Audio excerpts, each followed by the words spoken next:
नमस्कार साथियों। आज है जनानंद बाबा की जीवन यात्रा का दूसरा भाग। इसमें हम देखेंगे कि कैसे किशोर बालक शीना पहले शीना स्वामी बना और अंततः अपने सदगुरु की कृपा से जनानंद नाम से प्रसिद्ध हुआ। लेकिन इस पूरी यात्रा में एक बात विशेष है कि जनानंद बाबा का बचपन कठोर हालात में बीता। किशोरावस्था और युवावस्था में भी उन्होंने सांसारिक सुखों की चाह नहीं रखी। गणेशपुरी आने से पहले बड़ी संख्या में उनके अनुयायी बन गए थे, लेकिन इसके बाद भी उन्होंने अपने सदगुरु भगवान नित्यानंद से अलग अपना स्वतंत्र अस्तित्व स्वीकार नहीं किया। प्रचार और प्रशंसा से दूर सेवा का ही जीवन अपनाया। उनके आध्यात्मिक जीवन से जुड़ी विशेषता यह रही कि उन्होंने भगवान दत्तात्रेय की बहुत उपासना की, गंगापुर में घोर तप किया और अंततः दत्त भगवान का दर्शन पाया। इसके बाद उन्होंने भगवान नित्यानंद को स्वामी के रूप में स्वीकार किया और उनके दिए दायित्व के ही निर्वाह में अपना जीवन व्यतीत किया। वे समर्पित निस्वार्थ सेवा के साकार रूप थे। आइए अब कल की कथा को आगे बढ़ाते हैं। पिछली कथा में हमने सुना कि एक रहस्यमय योगी, जो कि उनके सदगुरु नित्यानंद ही थे, से 12 वर्ष की अवस्था में मिलने के बाद बालक शीना का बाल सुलभ क्रियाओं से मन उठ गया। वह अचानक गंभीर हो गया, ध्यान करने का प्रयास करने लगा। इसी बीच एक दुर्घटना के फलस्वरूप जब वह कई दिन बेहोश रहकर होश में आया तो उसकी विरक्ति पहले से बढ़ गई। इतना ही नहीं, उसने सत्य की खोज का मार्ग चुन लिया। अब आगे की कथा। शीना का असामान्य व्यवहार और एकांतवास की उसकी तीव्र इच्छा कई महीनों तक बनी रही। इसके बावजूद वह कमजोरों, गरीबों और बच्चों के प्रति अत्यधिक करुणा दिखाता था। जब भी कोई बीमार पड़ता, शीना उसे पानी पिलाता और वह ठीक हो जाता। लेकिन शरारती और परेशान करने वालों के साथ वह सख्त होता और कई बार उन्हें श्राप दे डालता, जिसका दुष्परिणाम उन लोगों को कष्ट के रूप में झेलना पड़ता। इससे गांव वालों के मन में शीना के लिए मिलीजुली भावनाएं थीं। कुछ उसे पूछते थे तो कुछ उससे डरते थे। शीना के भविष्य को लेकर चिंतित होकर गांव के बुजुर्गों ने उसकी मां को सुझाव दिया कि उसे मुंबई भेजकर कोई नौकरी दिलवाई जाए। उनका मानना था कि इससे घर के खर्च भी चलेंगे और शीना भी शायद सामान्य हो जाएगा। उस समय तक भी मुंबई को अवसरों और संभावनाओं का शहर माना जाता था। हालांकि शीना की मां अपने बेटे को अपने से दूर नहीं भेजना चाहती थी, लेकिन अंततः उन्होंने इसमें शीना का भला देखा, इसके लिए राजी हो गई। उन्होंने गौड़ा सारस्वत ब्राह्मण समुदाय के सदस्य और पनवेल में होटल के मालिक श्री कृष्ण भट्ट से अनुरोध किया कि वे शीना को अपने साथ ले जाएं। उन दिनों व्यापारी अक्सर गांव से युवा लड़कों को मुंबई में अपनी दुकानों या होटलों में काम के लिए लाते थे। इससे व्यापारियों को सस्ता श्रम मिलता और लड़कों के परिवारों को आजीविका। इस प्रकार शीना की मुंबई यात्रा शुरू हुई। पनवेल में शीना को श्री भट्ट के होटल में टेबल साफ करने और बर्तन धोने का काम मिला। शीना न केवल फुर्तीला बल्कि हरफनमौला भी साबित हुआ। उसने जल्द ही खाना बनाने की कला सीख ली। जब मुख्य रसोईया व्यस्त होता या छुट्टी पर होता तो शीना रसोई संभाल लेता। इस समय शीना किशोरावस्था में था। लंबा, मजबूत, सुगठित शरीर, तीक्ष्ण बुद्धि और प्रभावशाली आवाज वाला। उसके खाना बनाने की कला से ग्राहक प्रभावित होने लगे। जिन दिनों वह खाना बनाता, होटल का बिजनेस कई गुना बढ़ जाता। शीना की प्रतिभा को पहचान कर श्री भट्ट ने उसे स्थायी रूप से मुख्य रसोइया बना दिया। हालांकि होटल के दूसरे कर्मचारी शीना के विचित्र व्यवहार की शिकायत करने लगे। दिन भर के लंबे और थकाऊ काम के बाद भी शीना शायद ही सोता था। अक्सर अंधेरे में बैठे ध्यान करते या तंद्रा जैसी अवस्था में पाया जाता था। उसकी दुनिया बाकी दुनिया से एकदम अलग थी। श्री भट्ट ने शुरू में इन शिकायतों को नजरअंदाज किया, क्योंकि शीना होटल के बिजनेस के लिए फायदेमंद साबित हो रहा था। लेकिन एक असाधारण घटना ने उनका ध्यान आकर्षित किया। एक दिन शीना बड़े कढ़ाई में गर्म तेल में भजिए तल रहा था और हैरानी की बात थी कि वह नंगे हाथों से खौलते तेल के भीतर से भजिए निकालने लगा। न उसे दर्द हो रहा था, न किसी तरह का घाव या जलने का निशान उसके शरीर पर उभर रहा था। उसमें वह होटल के बाहर फुटपाथ पर काम कर रहा था, इसलिए थोड़ी ही देर में उसके आसपास एक बड़ी भीड़ जमा हो गई। यह नजारा तब तक चलता रहा जब तक श्री भट्ट नहीं आ गए, और वह भी शीना को देखकर घबरा गए। उन्हें लगा कि शीना पर कोई बुरी आत्मा सवार है। उन्होंने शीना का ध्यान आकर्षित करने की कोशिश की, लेकिन वह गहरे ट्रांस में था। चिंतित होकर श्री भट्ट उसे होटल के पीछे ले गए और ठंडे पानी से उसके हाथ धोने लगे। उन्हें लगा कि उसके हाथ झुलस गए होंगे या उनमें छाले पड़ गए होंगे, लेकिन आश्चर्यजनक रूप से ऐसा कुछ भी नहीं था। फिर भी चिंतित होकर उन्होंने शीना पर मंत्रयुक्त पवित्र जल छिड़का, ताकि पता चल जाए कि शीना पर कहीं किसी बुरी आत्मा का साया तो नहीं है। लेकिन शीना शांत और आनंदित रहा। उसमें बुरी आत्माओं से जुड़ी न तो कोई लक्षण उभरा, न उत्तेजना दिखी। कई दिनों तक शीना होटल में रसोइये के रूप में काम करता रहा, लेकिन उसके विचित्र व्यवहार से होटल मालिक चिंतित हो गए। एक दिन खाना बनाते समय तेल में आग लग गई और शीना ने बिना परेशान हुए जलते तेल में धधक रहे कढ़ाई को आग के बीच से हाथ से उठाया और एक बड़ी थाली से ढककर आग बुझा दी।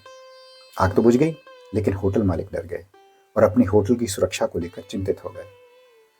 शीना की खाना बनाने की कुशलता के बावजूद होटल मालिक ने अपने आध्यात्मिक गुरु श्री बालकृष्ण महाराज से मार्गदर्शन मांगा। बालकृष्ण महाराज तंत्र मंत्र जानते थे और आध्यात्मिक हीलिंग वगैरह के विशेषज्ञ थे। बालकृष्ण महाराज उस समय मुंबई के दादर रेलवे स्टेशन के पास एक शिव मंदिर में ठहरे थे। होटल मालिक ने शीना को महाराज के पास ले जाने का फैसला किया। मंदिर में प्रवेश करते ही बालकृष्ण महाराज ने शीना का हाथ पकड़ा और उसे ध्यान से देखा। उसके हाथ में और उसके शरीर में एक सिद्धात्मा के विशिष्ट लक्षण थे, जिनको उन्होंने पहचान लिया। आनंद से भरकर महाराज ने शीना को गले लगाया और बड़े स्नेह से अपने पास बैठाया। जब होटल मालिक ने शीना को बुरी आत्माओं के साए वाला और पागल बताया तो बालकृष्ण महाराज हंसे और बोले, हाँ, उस पर साया है, लेकिन दिव्यता का, बुरी आत्माओं का नहीं। उसका पागलपन दिव्य, दुर्लभ और असाधारण है। उसमें एक महायोगी के सभी लक्षण हैं। समय आने पर वह महान आध्यात्मिक ऊंचाइयों को प्राप्त करेगा और मानवता के कल्याण के लिए कार्य करेगा। शीना की ओर मुड़ते हुए उन्होंने आश्वासन दिया, बेटा चिंता मत कर, तुझे सदगुरु की कृपा प्राप्त हुई है। नासिक और गंगापुर जा, वहां अपनी तपस्या कर, तेरा मार्ग प्रशस्त होगा, गुरु कृपा तेरा मार्गदर्शन करेगी। इस घोषणा ने होटल मालिक का नजरिया बदल दिया। शीना के पवित्रता समझकर उन्होंने पछतावा किया कि उन्होंने इसे साधारण कर्मचारी की तरह व्यवहार किया और उसके बाद वे उसके चरणों में गिर पड़े। इस शीना के आध्यात्मिक गुरु के रूप में यात्रा की शुरुआत थी और होटल मालिक उसके पहले भक्त बने। इस मुलाकात के दौरान एक अन्य युवक श्री बाबूराव खाड़े ने यह दृश्य देखा। खाड़े बालकृष्ण महाराज के यहाँ नियमित रूप से आते थे। शीना की दिव्यता से प्रभावित हुए। इस मुलाकात ने खाड़े पर अमिट छाप छोड़ी। खाड़े ने शीना की आध्यात्मिक यात्रा में अहम भूमिका निभाई थी। अपने आध्यात्मिक उद्देश्य से जागृत होकर शीना ने सभी सांसारिक संबंध त्याग दिए और भगवा वस्त्र धारण कर लिए। वे नासिक पहुंचे, जहां कपिला तीर्थ के पास एक गुफा में ध्यान किया, जहां कभी कपिल ऋषि ने ध्यान किया था। कई महीनों बाद वे कालाराम मंदिर पहुंचे, जो भगवान राम को समर्पित एक प्रसिद्ध मंदिर है। नासिक के पंचवटी में कालाराम मंदिर में भगवान राम की काली मूर्ति है। मंदिर का इतिहास राष्ट्रकूट राजवंश के काल से जुड़ा है और हिंदू परंपरा में महत्वपूर्ण है। इस्लामी आक्रमणों के दौरान ब्राह्मणों ने इस मूर्ति को बचाया और बाद में 1788 में सरदार रंगराव होडेकर ने इसे पुनः स्थापित किया। शीना ने इसी मंदिर के आसपास श्री नरसिंह महाराज के पादुकाओं के पास ध्यान के लिए स्थान चुना, लेकिन मंदिर के पुजारी उसके खिलाफ हो गए। कहने लगे कि शीना ब्राह्मण नहीं है, इसलिए मंदिर में पूजा करने का अधिकारी नहीं है। लेकिन बिना विचलित हुए शीना ने उत्तर दिया, यदि मेरी उपस्थिति मंदिर की पवित्रता दूषित करती है तो आप इसे क्यों नहीं बहाल कर देते। ईश्वर की सृष्टि में भेदभाव लंबे समय तक नहीं चलेगा। समय आएगा जब यह एकाधिकार समाप्त होगा, सभी को एक ही ईश्वर की संतान के रूप में देखा जाएगा।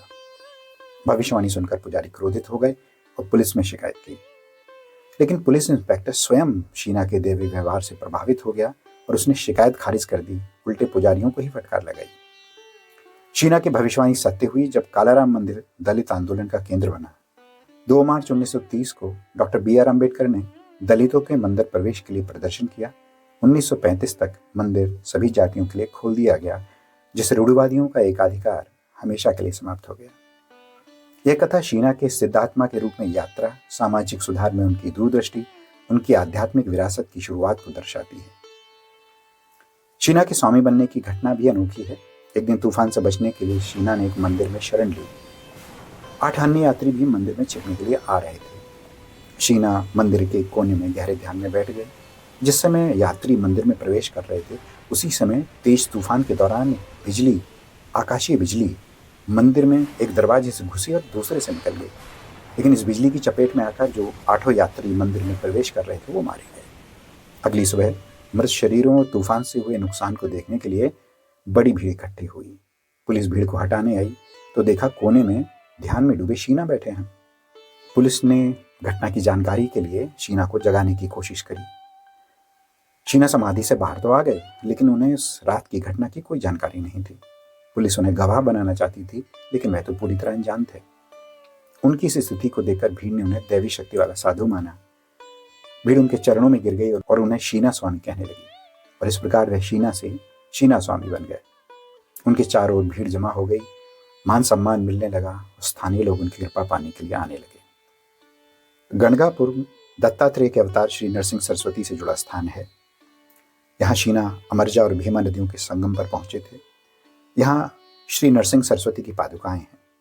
शीना ने कुछ दिन यहाँ रहकर भस्म की एक पहाड़ी नाम से एक जगह है।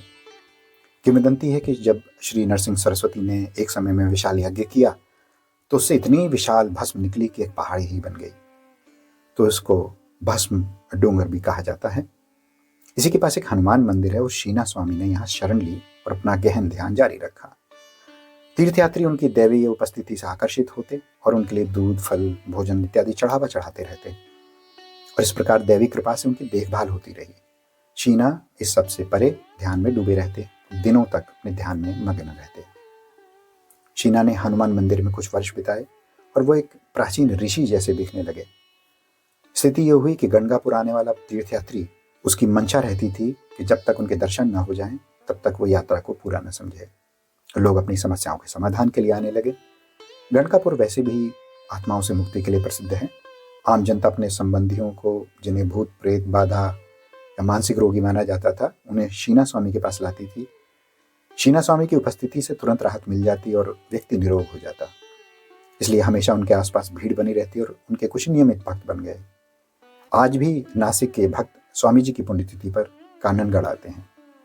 गंगापुर के पुजारी शीना स्वामी की लोकप्रियता से ईर्ष्या करने लगे। उन्होंने उन्हें परेशान करना शुरू कर दिया, लेकिन शीना स्वामी ने बिना ध्यान दिए तप जारी रखा।